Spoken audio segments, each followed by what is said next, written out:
We Yes, have yesterday discussed only. that you will record it is fine, but sometimes there's a glitch, and ultimately I get it after 2 days. So being a TV man, kindly enable it. You will send it to me, of course you will, but as a backup, both for you and for me, I want to record it. So I've sent you the record request, kindly enable it. Yes, sir, I've did that. Okay. If it's available to you, it's done by my side. I have made you co-hosts of the speaking. Okay. Okay. So it is showing me that I can pause or stop recording, but I am not seeing the Because I have record. I've started the recording by my end, sir. Okay. And you are Tamanna speaking. Yes, sir. Okay, Tamanna, what is your mobile number? It's 859 859 555 555 81 81 88. 88. 859 555 8188. I am Yes, at sir. 99109 48789. In any way, it's there in the recording, you'll be able to see it. But if you note it down, it'll be better so that we can share the recording. Yeah, Okay. yes. Okay, fine. It's very fine, And sir. obviously, you will edit this out, so that will happen. And it is a weakness in my understanding that I didn't realize that it will be basically only a recording. So anyway, no issues on that. So whenever you say, we are ready to start, so that when you have to clip your recording, you'll be able to clip it from there. Yeah.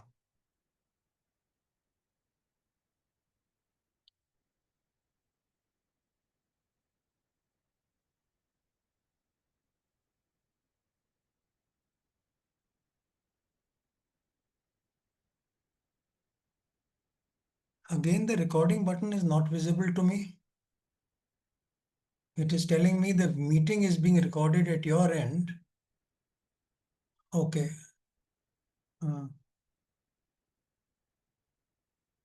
I am not seeing anyways, let it continue. You only do it, so fine. Yeah, we can start whenever you say. We are 2 minutes behind schedule now.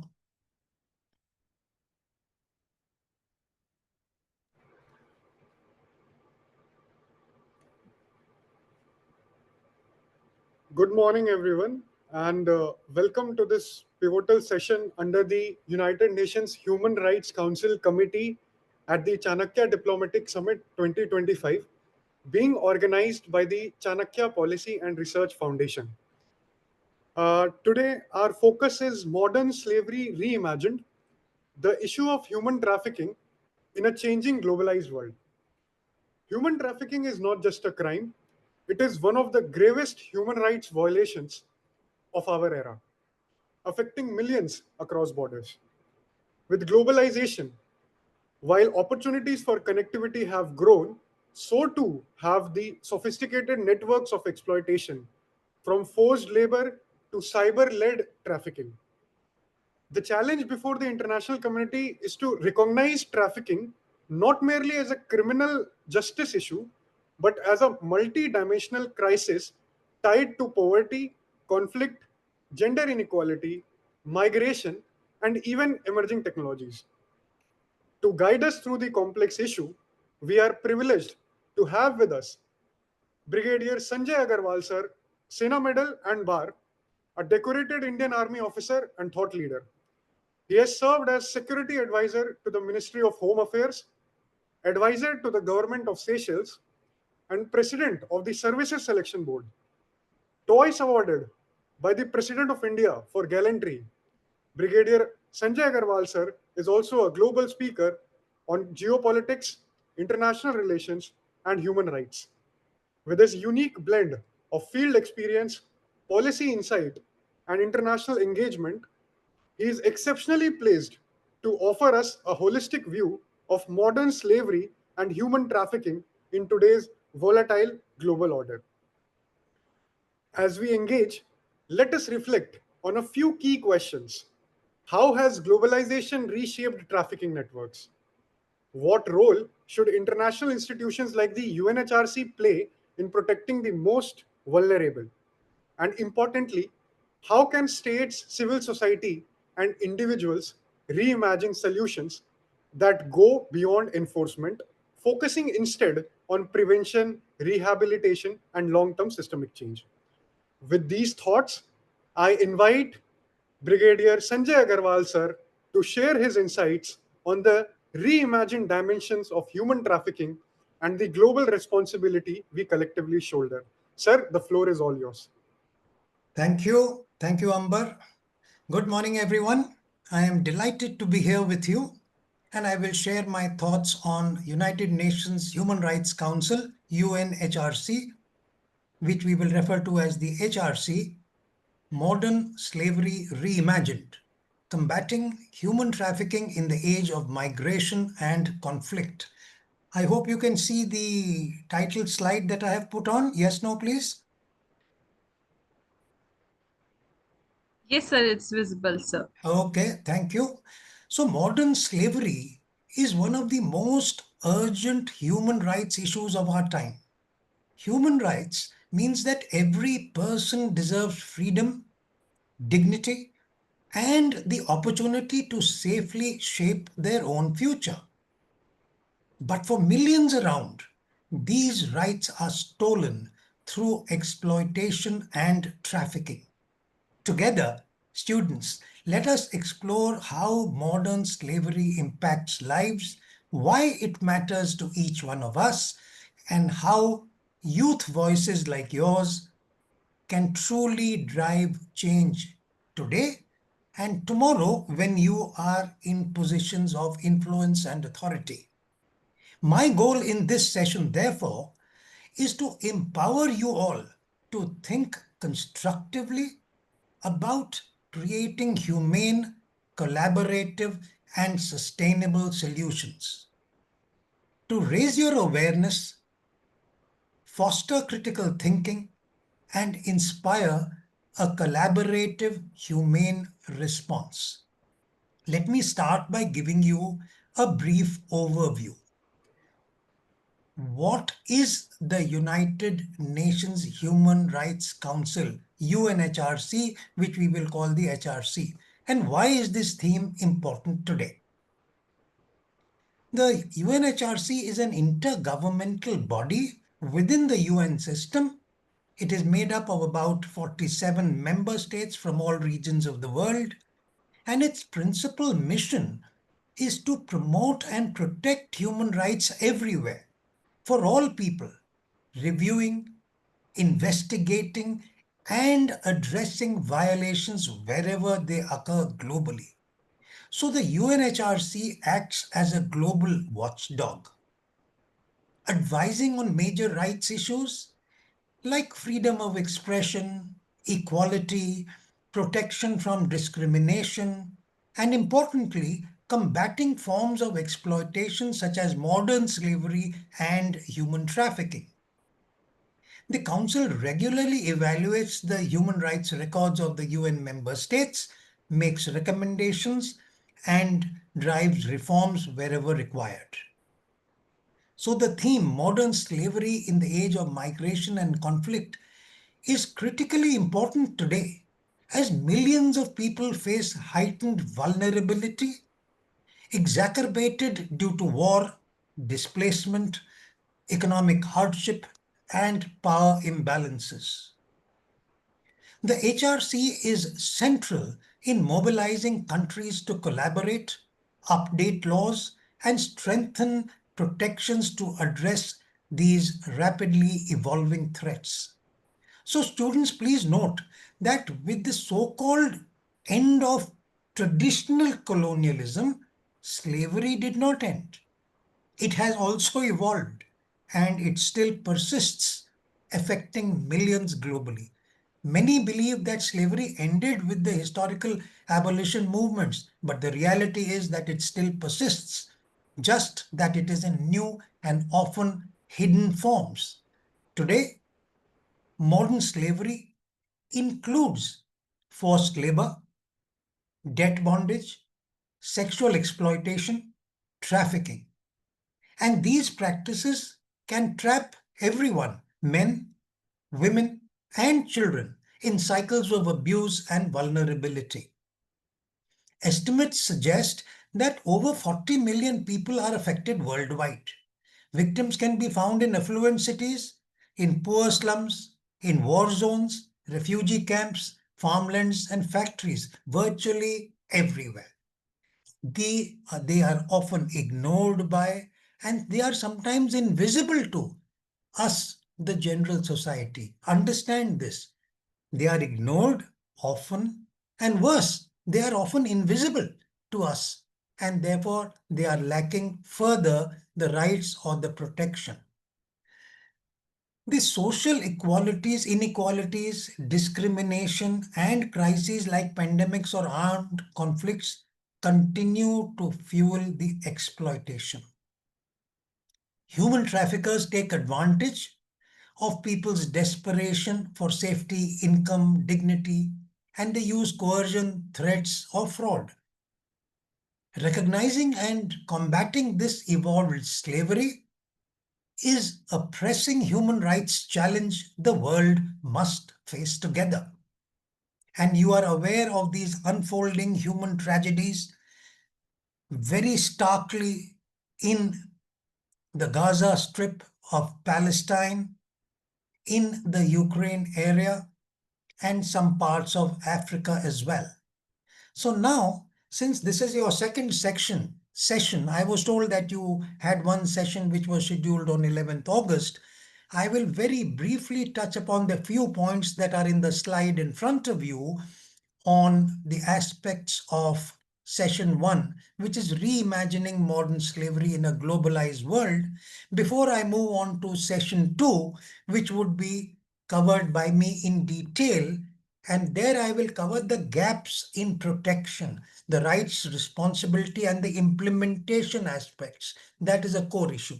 But before that, what you would have seen in session 1 with your domain expert would be aspects which included the fact that modern slavery today involves exploitation for personal or commercial gain through coercion, threats, deceptions, forms that include human trafficking, forced labor, or debt bondage. You put a person in debt, and the person is forever your slave because that person cannot pay back your debt. The second aspect is conflict, displacement, and migration. They create opportunities for traffickers. Any crisis is an opportunity for traffickers because vulnerable people would seek safety and economic stability. Thirdly, social, economic, and gender inequalities make certain groups more vulnerable. So all these inequalities make people more vulnerable to different forms of slavery and exploitation. Crisis situations like pandemics, we saw the COVID, wars, economic downturns, they worsen risks by weakening the support systems and the rule of law.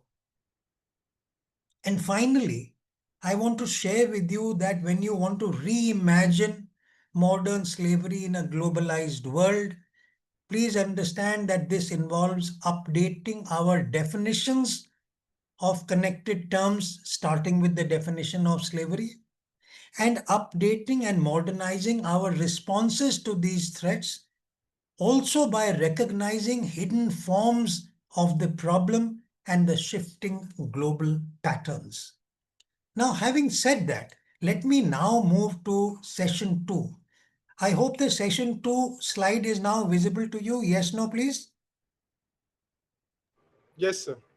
Thank you. So now we are moving on to the aspect of the gaps in protection and the aspects of the rights, responsibilities, and implementations. So why I have listed these points, I have got about 19 points in 2 slides. And why I am showing the slide is because you are still school, college, UG and PG students, satsang acha tha. You will listen to it, like it, and you will note down 5% of what I spoke about. This way, if you take screenshots of these slides And in any case, the organizers are recording it. It would be available to you, and the transcript would be available to you. You will be able to genuinely benefit from the research I have done to address you students. It is my firm belief that you young men and women, I don't call you children, you young men and women are the future of our society, our community, our country, and of the world. And therefore, the effort that I have put in putting these things together, I find that if you note them, act on them, it is well worth the effort. So the first thing that I want to tell you is that national and international institutions play a vital role in protecting victims. But they face challenges. Laws may exist, but the enforcement is generally weak or inconsistent. International conventions like the UN Trafficking Protocol, they provide frameworks. But how good is the implementation in different countries, communities, societies? Monitoring and accountability of these is critical. The second point is that the lack of coordination between governments, agencies, and communities hinders effective action. Traffickers exploit border gaps between nations. They exploit the slow legal processes and the poor tracking systems. The next point I want to talk about is limited capacity. And therefore, when I was the advisor, we were focusing a lot on capacity building in every sphere. If Bharat has to be Atmanirbhar, if Bharat has to be a Vishwa Guru, if Bharat is to rightfully occupy its place in the Committee of Nations, we have to do capability enhancement, for which capacity enhancement. Many countries lack resources to train police, social workers, or border officials, or even survivors struggling to get help. And therefore, the struggle continues because of this limited capacity. Sometimes political will is lacking. Some leaders prioritize migration control or economic interests over human rights.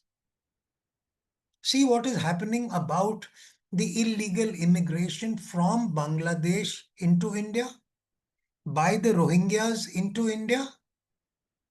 Where was the political will in our country, in the state of Bangladesh? In the state of West Bengal, sorry. The victims are the resident people who are swamped by the illegal immigrants.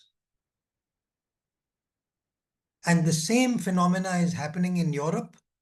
Typically in Southern Europe, you find countries like Italy are taking a very hard stand.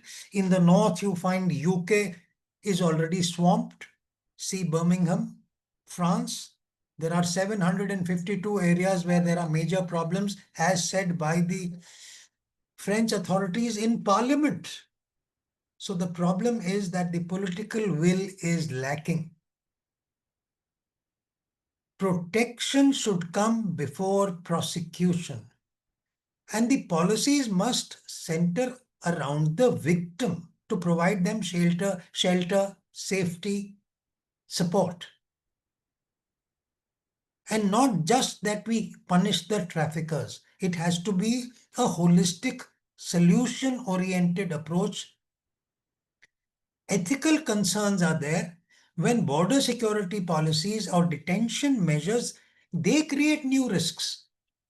Because there are such dangers there, then these people, 100 of them get into a boat which could take only 40 people and the boat capsizes.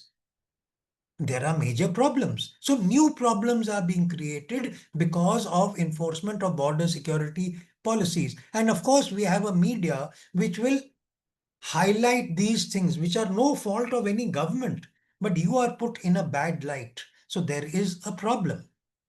Because the journey was dangerous, exploitation was rampant, there was a problem, the boat capsized, and now you are being asked why you didn't help.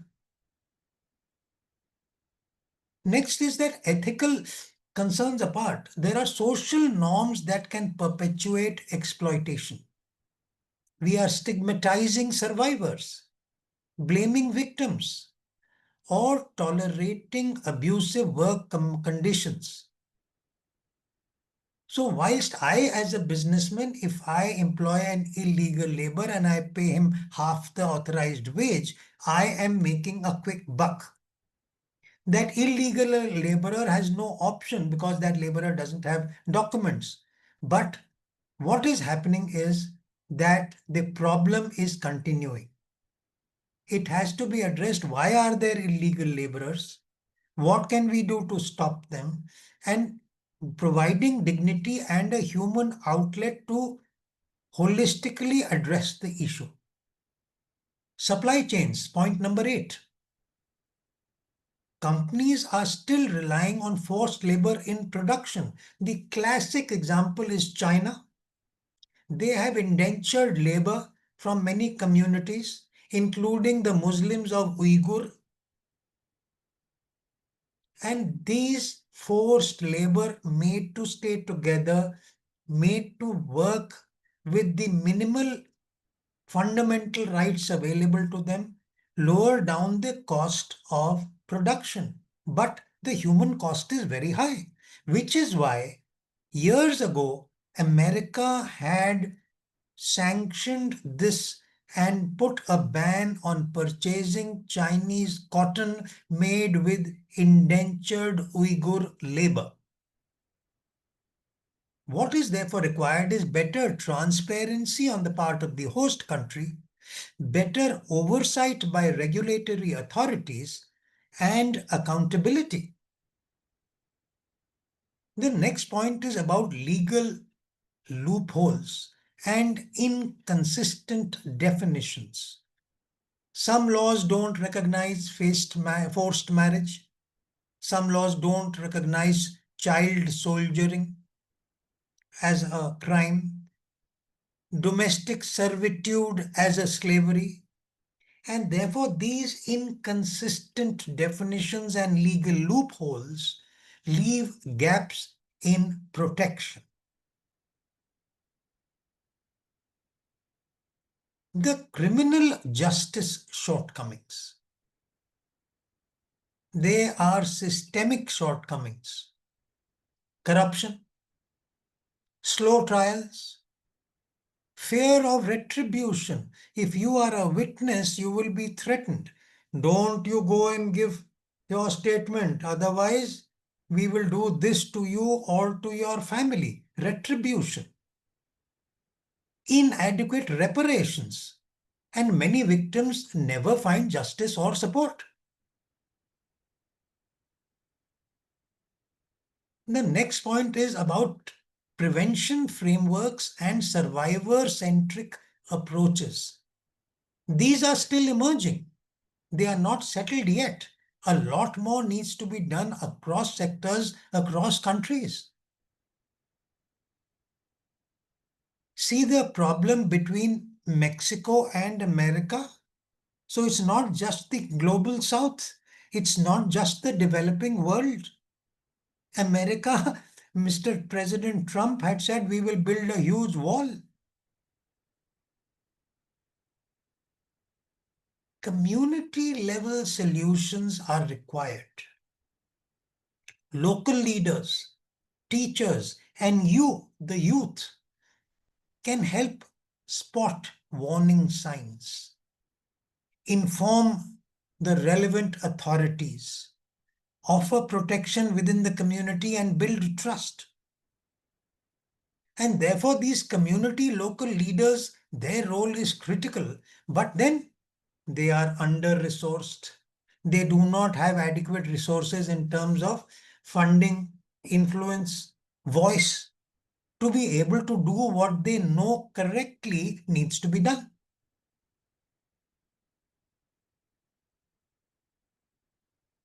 recognition of intersectionality, which means the meeting point of multiple stress points, which are all collectively exploited by the traffickers.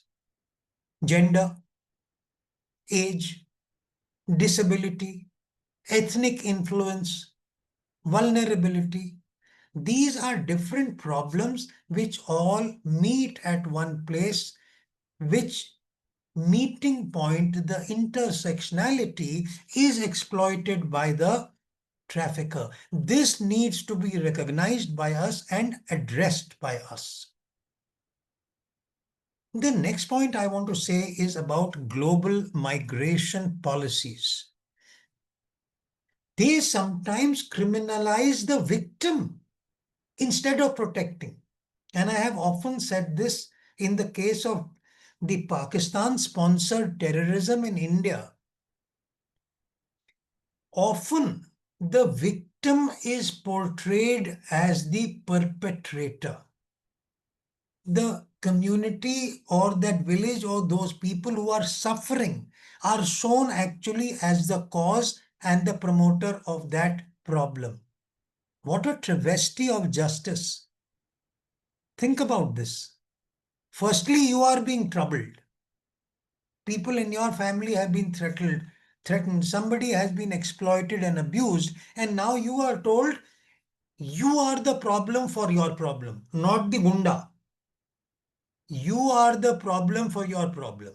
You are the cause, not the gunda. Think about it. Criminalizing the victim instead of protecting the victim. The next point is technology brings opportunities and risks. Social media. So whilst technology and a lot of this WhatsApp and Twitter and messages on popular gaming apps, which the agencies cannot monitor, they are used as the communication channel. And by and large, you find that the violator, the problem people, the perpetrators, the traffickers, they are using technology well. The law enforcement agencies and we on the solution side are slow in adopting this technology. Yes, it has been adopted to share like we are sharing today.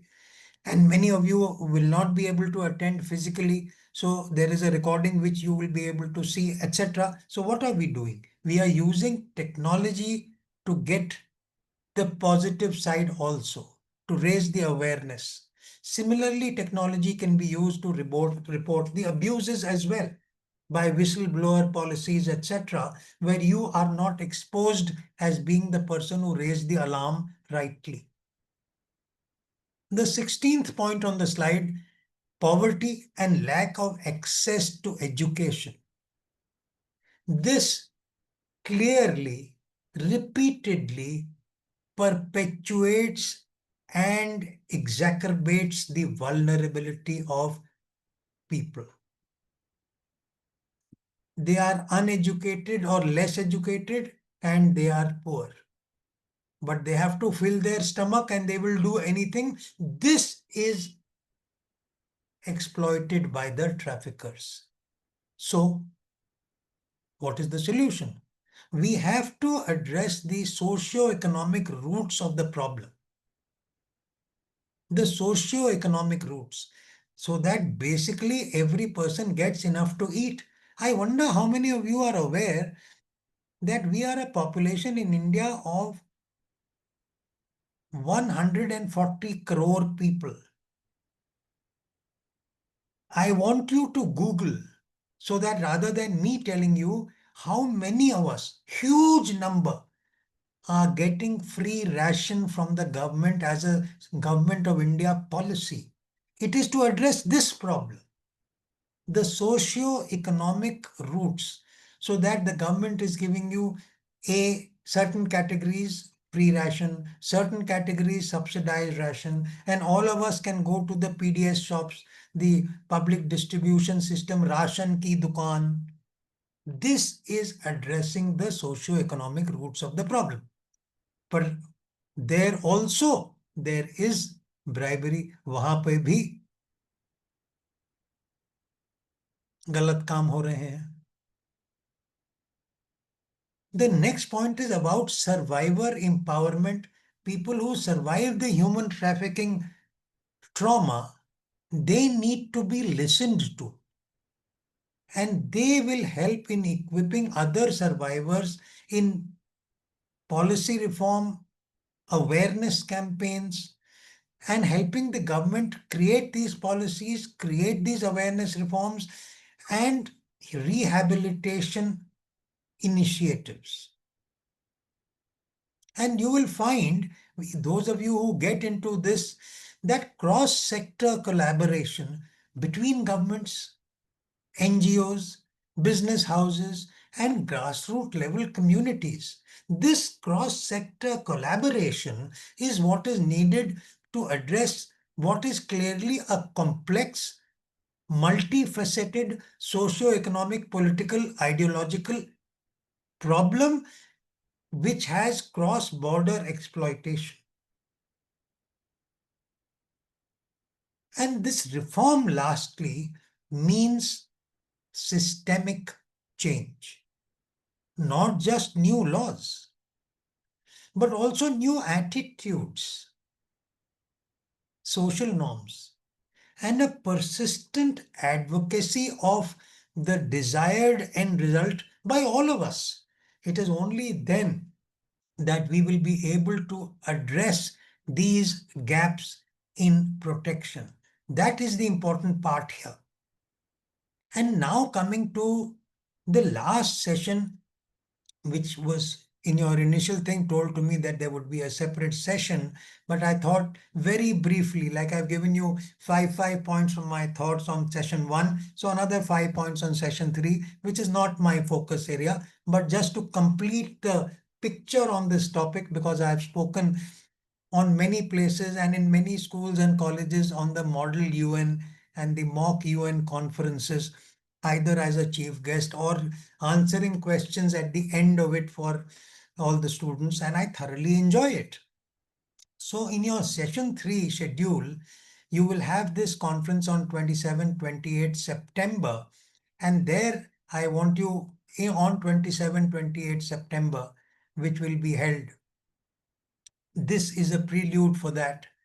So here I want to tell you, education and awareness empower people. That is how our people are migrating to where they think they will get better opportunities. Whether they actually do or not is a different story. People are going to Canada, Australia, and then they are badly suffering. Firstly, they have given illegally lakhs of rupees over here to go. Now they can't tell their parents, आपने तो जमीन गिरवी रखवा के हमें भेजा, घर का सोना और जमीन बेच के भेजा, वहां पर ये प्रॉब्लम है. So now they are stuck. So education within India, India is a great place to be. Please remember, we are a huge market. We are 1/6 of the whole world. We have every major religion of the world. We have every major religion of the world. The world's biggest companies send their employees here for training in corporate cross-cultural behavior. I teach international HR and cross-cultural behavior at MBA. What is the best training area in the world? India. Hindu, Muslim, Sikh, Isai, Jain, Buddha, every major religion of the world is here. Every major culture of the world is here. From hardcore beef eating in Kerala to hardcore non-beef eating in the Hindu belt to wearing veshti, that is a dhoti and vest, to wearing suit boot, to touching parents' feet, to hi mom, hi dad. The entire spectrum is in India. So India is a great place to be before you think of flying out. Technology can support prevention. I have mentioned it to you. Technology is used by both sides, by the bad people to influence people to do bad things or to blackmail them. They are using technology. The good side, you and I, we can also use technology, apps, helplines, mapping tools to locate victims, report abuses, and coordinate responses. And there are people who are doing it. The global response is essential. Countries must share intelligence because this human trafficking is trans-border. So countries must share intel, harmonize laws, and learn from the best practices to outpace trackers. We have to be one step ahead of them. We are not in most cases. Community level action is very important. I have stressed on this. Ultimately, however good an initiative, however tech strong, however government strong, it has to be done by people on ground. Look long back, Chipko Andolan, Save Trees Andolan, Save Rivers, Namami Gange, Swachh Bharat. None of these can succeed unless you and I make them succeed. You and I can make them succeed. You and I can make them fail.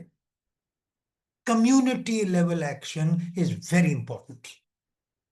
It mobilizes local leaders and you and me. We are civil society to protect vulnerable individuals and hold the concerned institutions accountable. And therefore, we have to empower our youth, and separately, we have to empower survivors.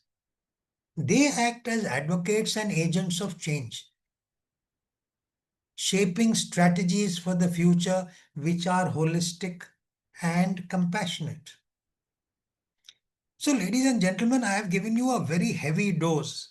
I have spoken non-stop and I have given you a total of 29 points. Each point, if you speak even for 5 minutes, that is 2 hours plus. 29 points, 5 plus 20 plus 5 into 5 minutes, 145 minutes, which is 2 hours 25 minutes. It's a heavy dose.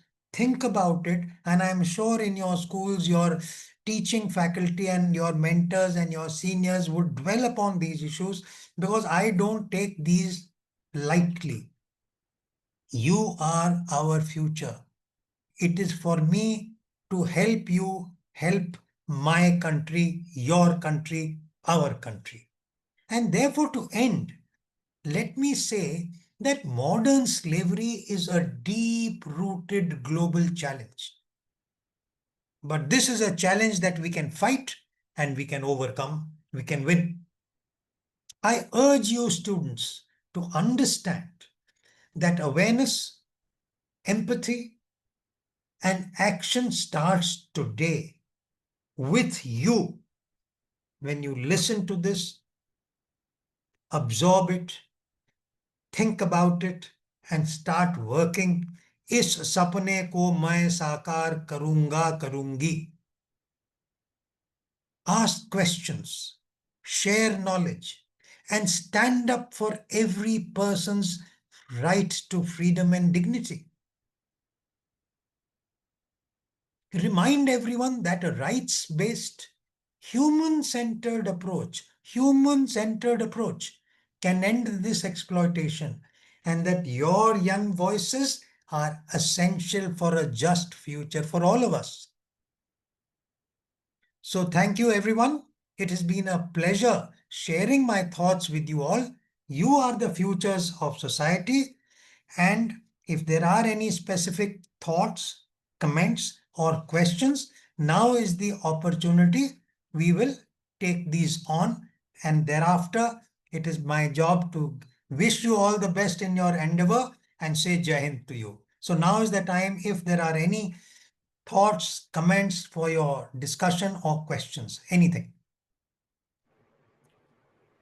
Thank you, sir, for that thought-provoking and deeply insightful address. Truly, it was deeply enlightening. It has provoked food for thought, and you have reminded us that modern slavery is not a relic that is from the past. It is an evolving challenge of our globalized age. What stands out from your talk is how trafficking today is not just about coercion, but it is also about systems of exploitation embedded in migration flows, global supply chains, conflict zones, and even the digital space, as you very clearly brought out. You have also highlighted that the pressing need for a multi stakeholder approach, wherein the governments, the international institutions, corporations, or for that matter, communities act in synergy. If there is one key takeaway from this session, it is that combating trafficking is not only about stricter laws or broader controls, but it is also about human dignity, social justice, and shared responsibility. On that note, I would now like to open the floor for questions and reflections from our delegates. Uh, I would also request the delegates to please keep your interventions brief and focus so that we can accommodate multiple perspectives. So the floor is now open for questions.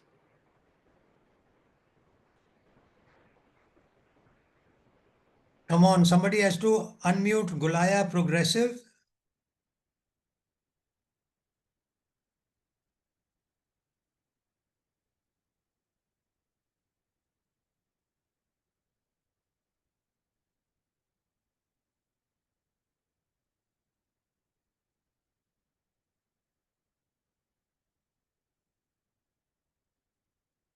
So I think it's time for reflection. Nobody's got a question. That is understandable sometimes. But if you have any thoughts, what you feel about it, please say so.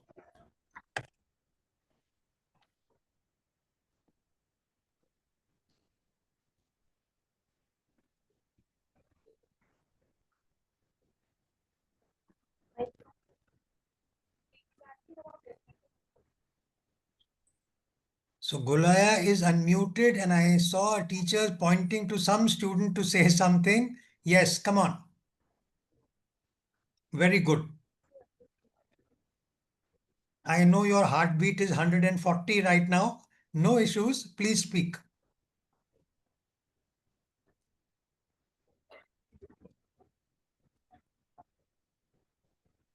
So I'm stopping the sharing now.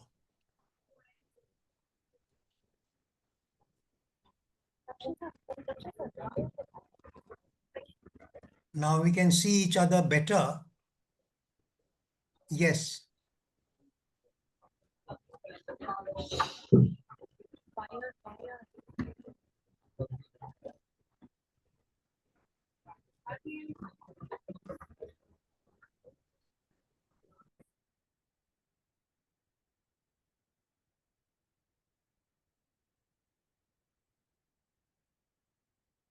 Amber, you have to check so we don't Yes, waste people's time.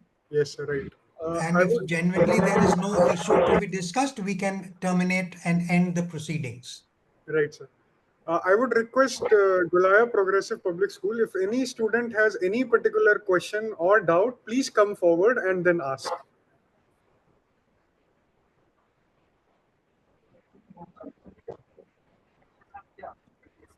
Okay, if somebody is saying that please ask students to type, I'm okay if a student speaks. Don't worry, English or Hindi or even Punjabi, not a problem. Good afternoon, sir. Good afternoon, sir. Just come forward. Can you please come forward? You would be more audible.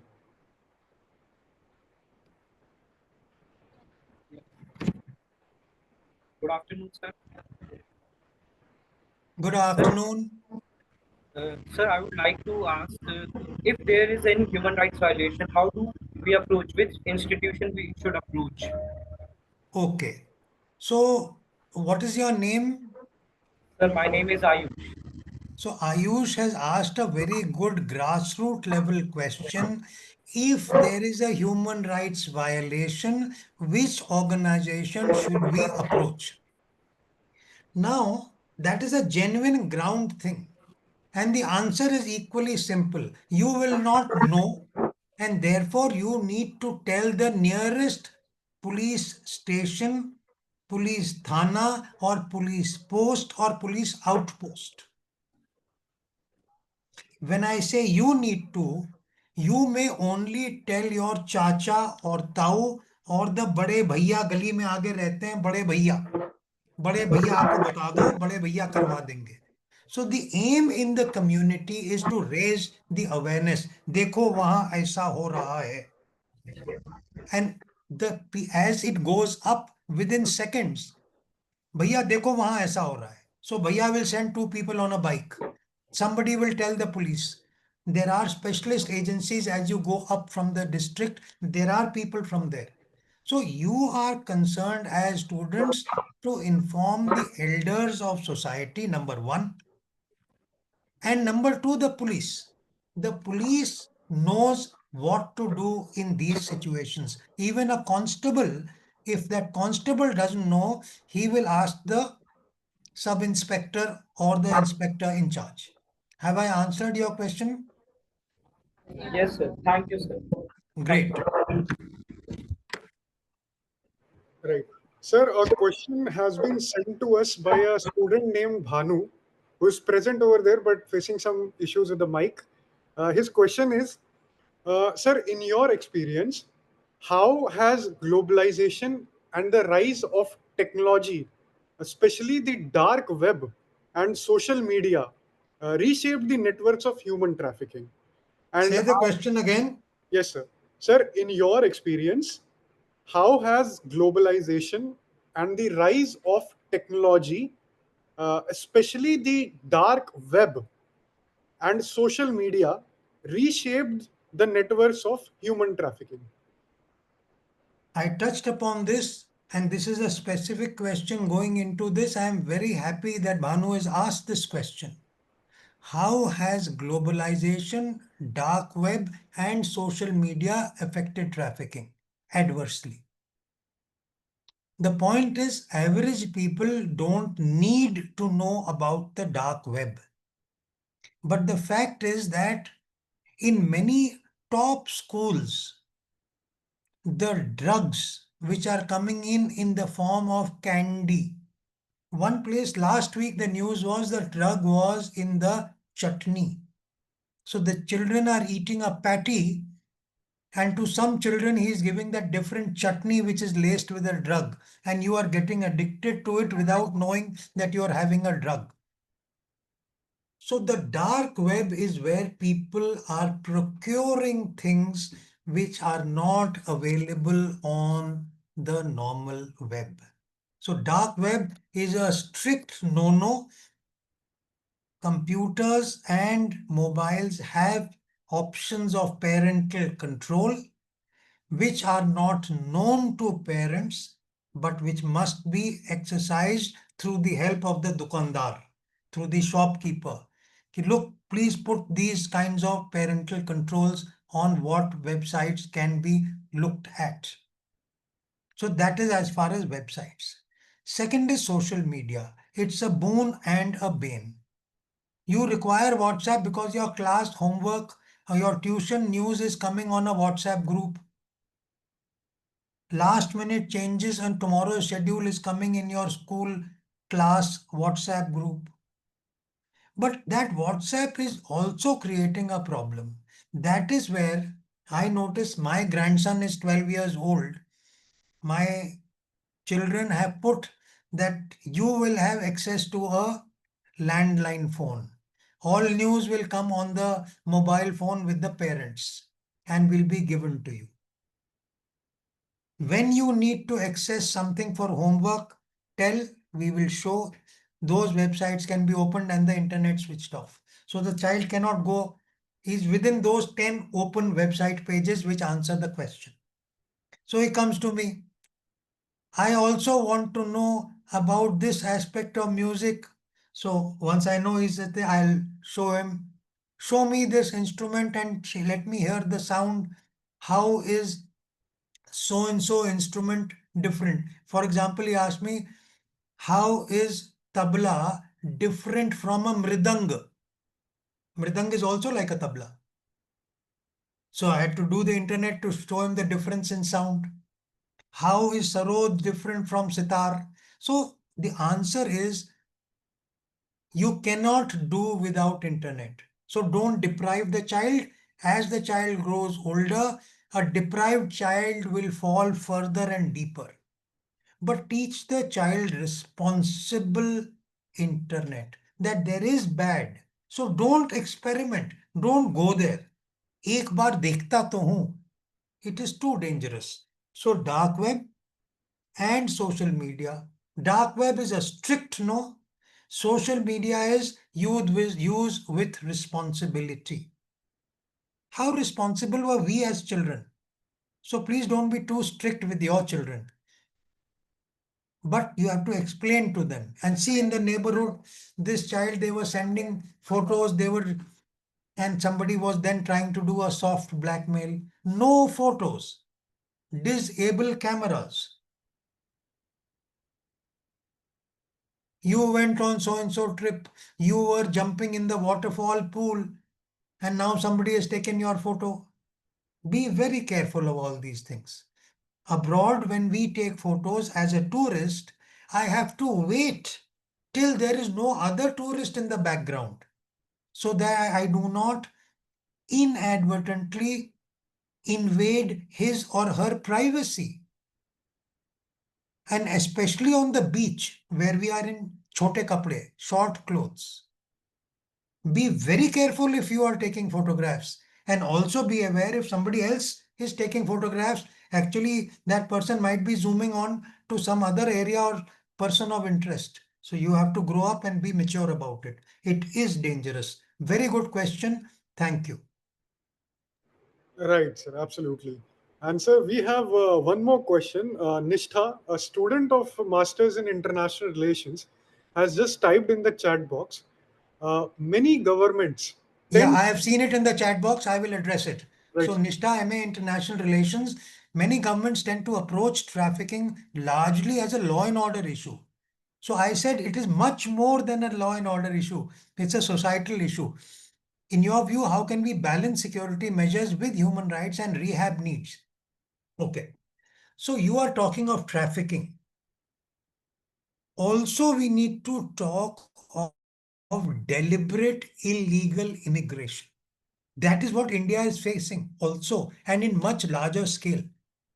People are coming into India from Bangladesh, from Myanmar, because India is a success story. They are oppressed in their country and they feel their future is better in India. Like some Indians want to go to Canada or Australia for the same reason. And there is a big industry of trying to show that you are from a persecuted minority and therefore your visa application should be progressed on priority. The fact is, it is not just a law and order issue as far as trafficking is concerned. Why is trafficking happening? Because of the poverty and lack of education. So we have to address those issues. The trafficking and with it the illegal immigration, where I am wanting to quietly go without a valid visa, or I go there and overstay my valid visa, which is a common problem in America and in the developed world. Pakistani sports persons go to England to play cricket, etc. And after the tour, डुबकी मार जाते हैं, छुप जाते हैं, वहाँ गुमशुदा व्यक्ति की रिपोर्ट दर्ज हो गई. That chap is continuing to live here, there. Abhi, when they said during Op Sindoor, we found thousands of Pakistanis, thousands, living in India for 10, 15, 20 years. They have had children, children have had education, some of them have even got jobs, and they are illegal in India. So it's a major issue. And yes, the deterrent has to be very strong, the law and order angle, the human rights angle. Let me be very blunt with you. Am I bothered? This is a terrorist who has killed 4 students or 4 people in the railway station. Am I more bothered about the human rights of my students, of my people on the railway station, or I am more bothered about the human rights of the terrorist? I'm being very blunt. I've been the security advisor at the Home Ministry. So it's all very good. Some lawyers for 10 times the amount of money will fight the case for the human rights of the terrorist. Kasab ko biryani khila rahe the hum. Kasab was the only man, Muslim Pakistani, with a kaleva on their this thing. And the thread was Hindu terror. Hindu terror. Thank God. Tukaram Omble from the police. He is a former retired soldier from the army. He died but caught Ajmal Kasab alive. And what did we do for human rights? We served him biryani. उसको बिरयानी खानी है. मेरे देश के लोगों को रोटी नहीं मिल रही है. So I'm sorry, human rights are important, but I have to see them in perspective. Human rights means I should give you enough calories to survive. Human rights does not mean that my people are starving. My country is my family. उनके पास रोटी नहीं है और तेरे को मैं biryani खिलाऊं. I don't agree with this. I'm making my view very clear. Human rights are important. I have to look after them. But if I can look after them, I will prioritize the human rights of Indians first and terrorists thereafter. I hope I have very frankly answered your question, Nishtha. Right, sir.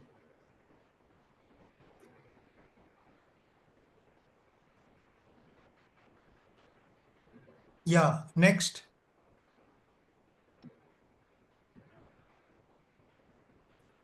Sir, even I have one question that I very curiously wanted to ask.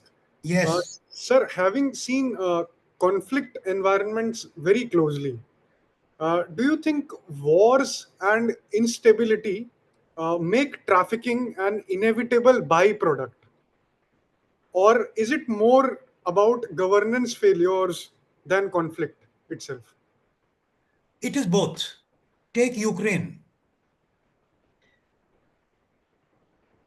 There is a problem in Ukraine, which is the problem created by America due to expansion of NATO. Will India expect China, will allow China to put military in Nepal? No. Nepal is a buffer state between India and China. Tibet was a buffer. That is a different story. I will not go into that. So what happens, your question, is it human trafficking? Is it also a government problem and what? Therefore, you say your question again, so I'll be answering it focused. Right, sir. Sir, my Nishtha, question I have was, replied you on chat box also. yes, sir. My question was, do you think wars and instability make trafficking an inevitable byproduct? Okay. So war makes displacement a byproduct. When there is war, people don't want to be in the danger zone, so they are displaced. Displaced means I am leaving. That means there is uncertain future. Some people will come from the Jammu Kashmir border and they will settle in Punjab, Haryana, elsewhere. That is displacement. Some people will become refugees in their own country, like the Kashmiri Pandits from 1990-91. The third is what you are talking about, trafficking. There are 5,000 people wanting to move away from Ukraine. Somebody says, I will arrange your safe move out of Ukraine and into XYZ country. But you have to give me 10,000 rupees. He doesn't have 10,000 rupees, so he gives some gold ornament or he gives some other favor from the family. This is trafficking. Now those people are sitting in that mal gadi ka dabba where this trafficker says, they are forced to sign papers which they don't know what they are.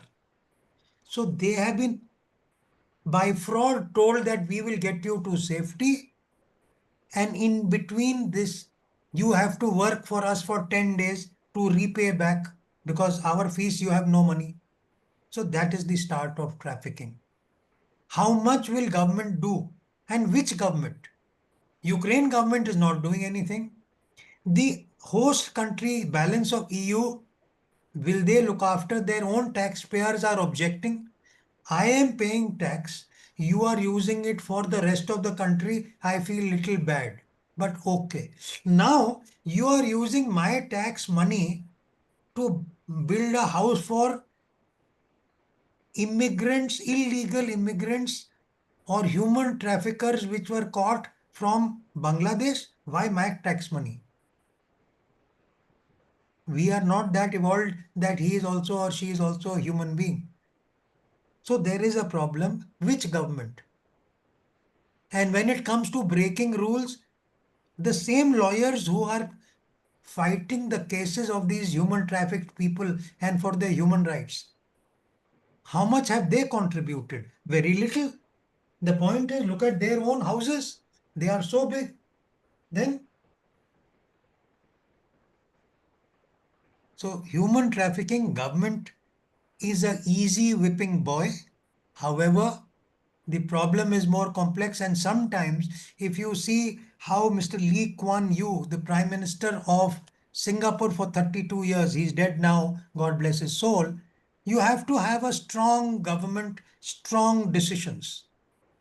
My first priority is Indians. If some Bangladeshis were being trafficked into India, I am ready to send them back. Who will pay for their fare?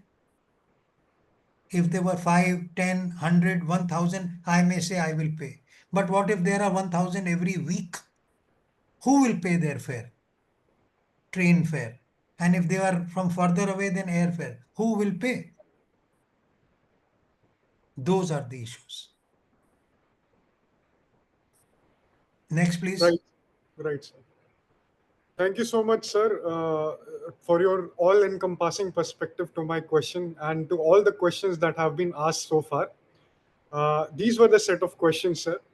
And on behalf of the Chanakya Policy and Research Foundation, I extend my deepest gratitude to you, sir, for enlightening us with your wisdom and experience.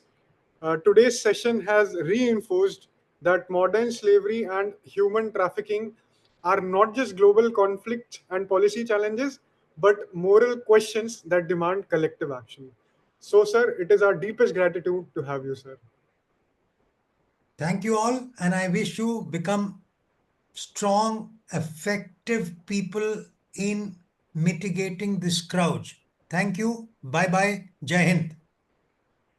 Thank you, sir. Jai Hind, sir.